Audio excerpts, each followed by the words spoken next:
माता दी आचार्य जी। जय माता आकांक्षा। गुरुजी, आपने आज जब हम लोग डिस्कस कर रहे थे टॉपिक के बारे में, तो आपने बड़ी इंटरेस्टिंग बात बताई कि हर ग्रह का पितृदोष होता है। तो जी आचार्य जी, आज हम पहले जो हमारे पहले के दो ग्रह हैं, अपना बृहस्पति और सूर्य, इसके पितृदोष के ऊपर आज हम एक छोटा सा आपसे डिस्कशन रखना चाहते हैं कि इसके बारे में पहले तो ये होता क्या है, इसके लक्षण क्या होते हैं, और तीसरा इसकी जुड़ी रेमेडीज क्या हैं। आकांक्षा, यदि आपकी जन्म कुंडली के अंदर पितृदोष जाकर के बैठ गया तो बेटा उस घर में सबसे पहले तो बीमारियां होती हैं और कलेश बहुत ज्यादा रहता है। जी। और लोगों के घर में बुजुर्ग जो बुजुर्ग होते हैं उनकी आयु बहुत हम्म। कम होती चली जाती है। जिनके घर में अस्थमा से जो मौतें होती हैं ये भी घर में पितृदोष का ही कारण होता है। बेटा यदि आपकी जन्म कुंडली के अंदर, मैं बताता हूं कि बृहस्पति का पितृदोष आपकी जन्म कुंडली के अंदर कैसे लगता है और आप लोग अपनी जन्म कुंडली से मालूम कैसे करें कि आपकी जन्म कुंडली में पितृदोष है या नहीं है। तो आज हम बात करते हैं कि बृहस्पति का पितृदोष आपकी जन्म कुंडली के अंदर कैसे लगता है।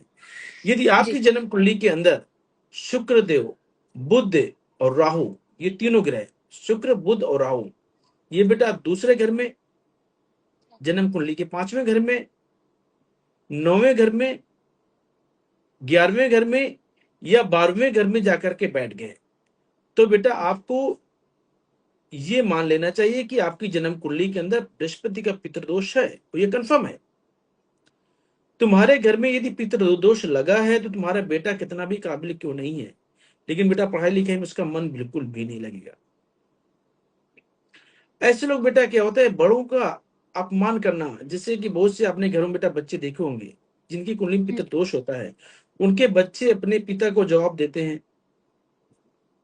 दादा बाबाओं को भी इतना बुरा जवाब देते हैं, पूछो ना, वो एक गिलास पानी भी मांग ले तो ऐसा जवाब देंगे कि उनको बहुत हर्ट होगा, हम्म। क्योंकि वो अपने बुजुर्गों का, अपने घर वालों का सम्मान करना जानते ही नहीं। यदि आपकी जन्म कुंडली में ऐसा योग है तो बेटा सबसे पहले इसके लक्षण यही होते हैं। दूसरी बात, आपने कोई पीपल का पेड़ कटा दिया अच्छा। तो भी आपकी जन्म कुंडली के अंदर बृहस्पति का पितृदोष बन जाता है। यदि आपने कोई मंदिर गिरा दिया, जो बना बनाया मंदिर है, किसी आप धरना प्रदर्शन में गए या कुछ भी कर दिया, उसको गिरा दिया आपने, तो वो बृहस्पति का पितृदोष बन जाता है।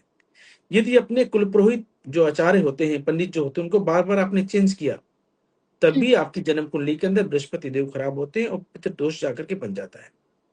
तो बेटा यदि इसको ठीक करना चाहते हैं आप लोग, तो सबसे पहले अपनी जन्म कुंडली देखें कि दूसरे घर में, 5वें घर में, 9वें घर में, 11वें घर में और 12वें घर में शुक्र बुध राहु तो नहीं बैठे हैं। यदि बेटा बैठे हैं तो सबसे पहले इसका उपाय करो, क्योंकि यदि आपकी जन्म कुंडली के अंदर पितृदोष है तो तुम छोटे मोटे उपाय भी करोगे तो वो कभी नहीं लगेंगे, वो कुछ टाइम के लिए लगेंगे, लेकिन उसका रिजल्ट आपको प्रॉपर कभी नहीं मिलेगा। नहीं मिलेगा। इसका बेटा सबसे अच्छा उपाय है कि जितने भी खानदान के लोग हैं, खानदान बेटा कहाँ से हमारा आता है, जो हमारे खून का ताल्लुकदार लोग होते हैं, भाई चाचा पीती जितने भी आते हैं ना, जहाँ पे ब्लड का संबंध है, वहां से बेटा सब लोग पैसा लो। जैसे आपने 100 रुपया मिलाया तो सब 100 100 200 रुपया इकट्ठा कर लिया और बेटा कोई भी धर्म स्थान बनवाने के लिए वहां डोनेशन करके आ जाओ। अच्छा। ये बेटा 3 साल तक करना है।